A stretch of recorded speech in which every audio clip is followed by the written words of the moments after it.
আছি সদরঘাটের কি অবস্থা এটা আমরা এখনই আপনাদেরকে জানিয়ে দেব। ক্যামেরাম্যান এদিকে ক্যামেরাটা ধরো, ওনার একটা ইন্টারভিউ নিই। ভাই আপনাকে একটা প্রশ্ন করি। জি বলেন।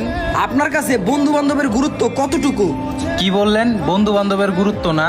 কোন বন্ধু বান্ধবের গুরুত্বর কথা বলতেছেন ভাই? যে বন্ধু বান্ধবের কারণে আজকে মিথ্যা মামলায় 1 বছর পর বিনা অপরাধে জেল থেকে বের হইলাম, যে বন্ধু বান্ধবের কারণে আমি আমার মা বাবারে হারাইলাম, যে বন্ধু বান্ধবের জন্য আমি এমন কিছু নাই যে না করছি, আর সেই বন্ধু বান্ধব আমার একটা সময় শত্রু হয়ে দাঁড়াইছে। একটা সময় রাত 2টা না 3টা না, যখনই বন্ধু বান্ধব বিপদে পড়ছে খালি একটা কল দিছে, আমি বন্ধু বান্ধবের বিপদে যা দাঁড়াইছি, হাজির হয়েছি। আর সেই বন্ধু বান্ধব আমার ব্যবহার করছে একটা মিথ্যা মামলায়, ওদের নিজের দোষ রাখতে যায় আমার এই মামলায় ফাঁসায় দিছে। আজকে ভাই 1 বছর পর আইছি জেল থেকে আইসা নিজের বাড়িতে গেছি, বাড়িতে যায় শুনি যে বাবা মা মারা গেছে। আমার মতো পোড়া কপাল এই দুনিয়া কেউই নাই। এত কষ্ট ভাই আমার জীবনে কখনো পাই নাই কা। আমি আজকে এতিম ভাই, আমার এই দুনিয়ায় কেউই নাই। এইগুলার পিছনে একমাত্র দায় হলো আমার বন্ধু বান্ধব। আমি আমার লাইফে ভুল বন্ধু বান্ধবের সাথে চলাফেরা করছি। এই বন্ধু বান্ধবের কারণে আমার লাইফটা নষ্ট হয়ে গেছে, ওদের কারণে মিথ্যা মামলায় জেল কাটলাম। ঠিক আছে ভাই, আমার আর বিরক্ত করেন না, আমি চলে যেতেছি ভাই, ভালো থাকেন। ক্যামেরাম্যান ক্যামেরাটা ধরো। তো কি বুঝলেন ভাই? ওই ভাইটার মতো হতভাগা কে কে আছে কমেন্ট করে জানান, যারা কিনা বন্ধু বান্ধবের দ্বারাই খুব কষ্ট পাইছেন, বন্ধু বান্ধবের দ্বারাই প্রতারিত হয়েছেন। কমেন্টে জানান আপনার মতামত, আর আমাদের সাথেই থাকুন। 1 বছর পর জেল থেকে বের হইলাম, এত বন্ধু বান্ধব আমার লাইফে, একটা বন্ধু এখন সাথে নাই কা। কি করুম না করুম কিছুই বুঝতাছি না, পেটেও খিদা লাগছে। এইভাবে তো আর চলা যাবো না, একটা কাজ কাম ম্যানেজ করতে হইব। পরিশ্রম করলে কাজের অভাব হয় না। দেখি এই যে লঞ্চে তো একটা চাকরি ব্যবস্থা হয় কিনা। ওই ভাই, কেবিন লাগবো? না ভাই, কেবিন লাগবো না, আপনার কাছে একটা দরকারি কাজে আসছে।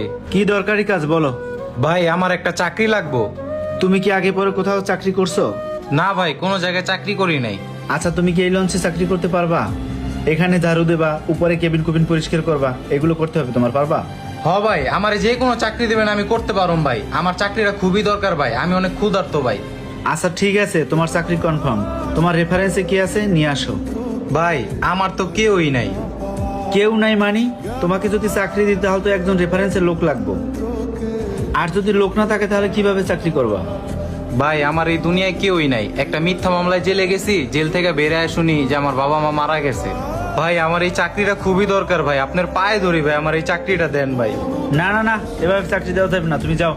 ভাই একটা বার আমার সুযোগ দিয়ে দেন ভাই, আমারে বিশ্বাস করেন ভাই। যাও এনতে যাও। চাকরি লইতে আইছে, রেফারেন্সের কোনো লোক নিয়ে আসে নাই। এত বড় লঞ্চের অনেকগুলো স্টাফ আছে, এই লঞ্চের স্টাফগুলোর যদি মাল জিনিস চুরি করে নিয়ে যায়, অবশেষে ওরে কোথায় পাবো?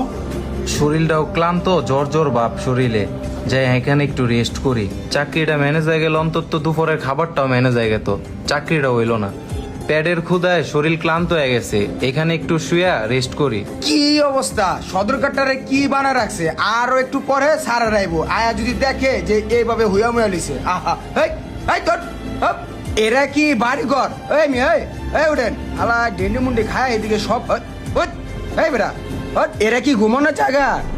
ভাই শরীরটা ক্লান্ত তো তাই হয়ে আসছিলাম ভাই, আমি একটু জিরায়া চলে যাবো। এই বেড়া যা যা আনতে, এরা কি ঘুমানোর হোটেল? হ্যাঁ ভাই একটু পরে উঠে যাবো একটু ভাই। পরে গুল্লি মারি, তুই আনতে যা হোটেল দে। কি এরা কি শ্বশুর বাড়ি? তোমরা কি ঘুমাইতেইছো? হ্যাঁ এই বেড়া হট বেড়া, এই হট হট, এই সব তোর, এই বেড়া হট। বিনা অপরাধে কারা কারা জেল খাটছেন কমেন্টে জানান।